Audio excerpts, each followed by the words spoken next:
వార్తలు స్క్రోల్ చేస్తూ ఉంటే ఒక విషయం చూసా.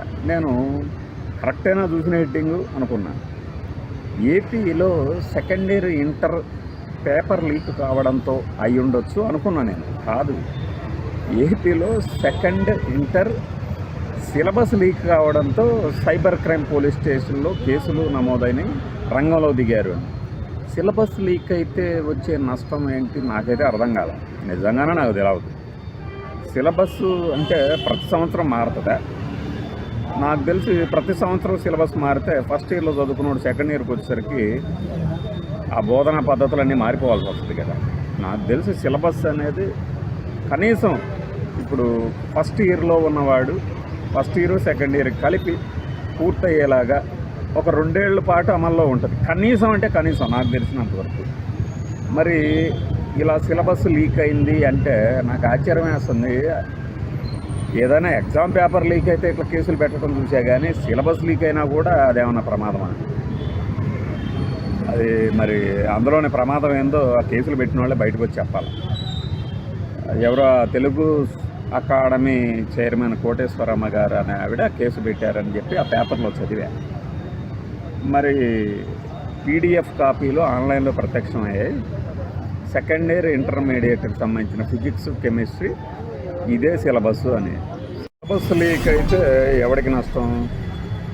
ఇదేమన్నా వ్యాపారం చేసే సంస్థ కాదు కదా. ఒకవేళ వ్యాపారమే చేస్తుందంటే సరే, ఆ లోటుపాట్లు ఏంటనేది వాళ్ళకే తెలియాలి. కానీ విజిఎస్ పబ్లికేషన్స్ లేదంటే విజిఎస్ పబ్లిషర్స్ ఈ సంస్థకు సంబంధించిన హస్తం ఉండొచ్చు ఈ వ్యవహారంలో అని చెప్పేసి అనుమానాలతో కేసు నమోదు చేస్తున్నారట. సైబర్ క్రైమ్ పోలీసులు రంగంలో దిగి ఎంక్వైరీ చేస్తున్నారట.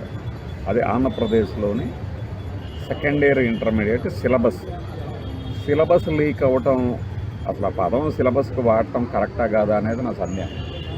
సిలబస్ ముందే తెలుసుకొని వాళ్ళు ఏదో లాభం పొందేటట్టు విద్యార్థులు ఇప్పుడు ఎగ్జామ్స్ అంటే విద్యార్థులకు సంబంధించిన విషయమే కదా.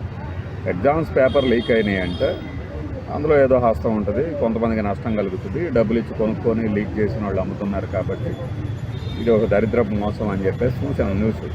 ఇక సిలబస్ లీకేజీని కూడా అంటే వ్యాపారం కోసం వాడుకుంటారా ఇతర సంస్థలు? ఇప్పుడు వీళ్ళు చెప్పిన పబ్లిషర్స్ కానీ మిగతా వాళ్ళు కానీ ఆ లీకేజీతో ఇదే సిలబస్ అని చెప్పేసేసి ముందే వీళ్ళు బుక్స్ ప్రింట్ చేసేస్తే ఏపీకి సంబంధించినటువంటి ప్రభుత్వ ముద్రణాలయ సంస్థని నుంచి ఎవరు కొనరు అని అంటే నాకు అదేంటో అర్థం కాల. మేధావులు ఉంటారుగా కొంతమంది మనవాళ్ళు, వాళ్ళు చెప్తే సంతోషిస్తాం. అది ఏంటా వ్యవహారం అని చెప్పేసి.